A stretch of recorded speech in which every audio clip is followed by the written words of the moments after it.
Sanjay Gupta, MD, CNN Saturday and Sunday morning, 7:30 Eastern. $10 billion over the next 10 years to make it the year of the vaccines. What does that mean exactly? Well, over this decade, we believe unbelievable progress can be made, both inventing new vaccines and making sure they get out to all the children who need them.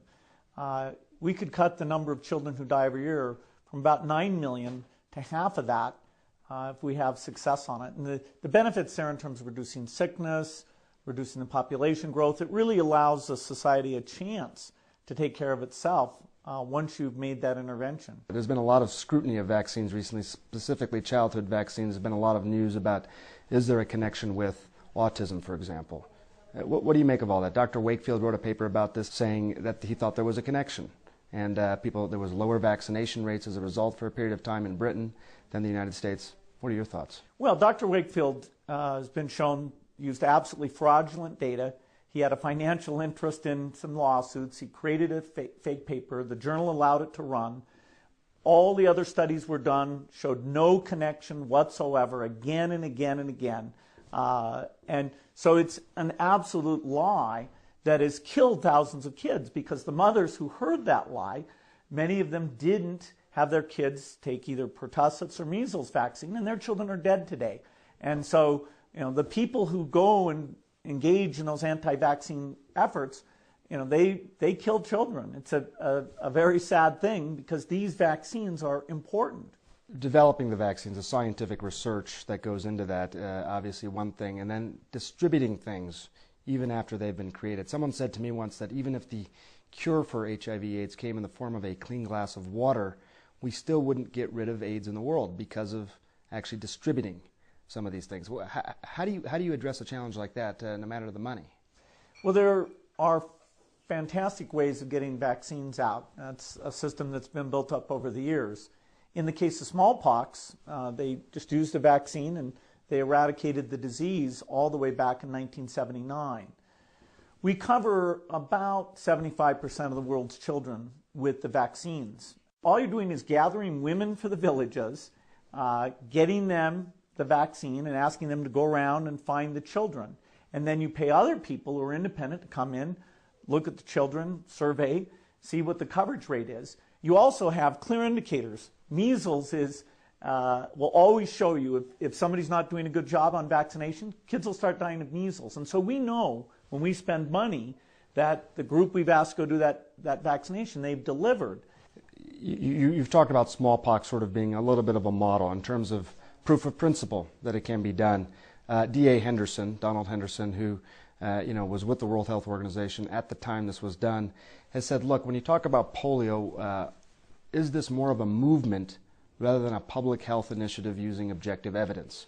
And I think what he was saying is that should this be more about annual immunizations rather than sort of trying to find this moment in time?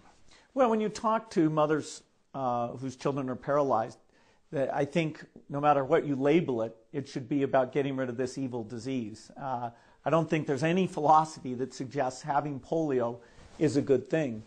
The world has been very careful to pick very few diseases for eradication because it is very tough. After smallpox got finished, the lesson from that was the miracle of vaccines, not that we should immediately take on other diseases. You've talked about Afghanistan and Pakistan and the polio vaccine, and you've said that doing this, the vaccination campaign, can help stabilize a war-torn region like this.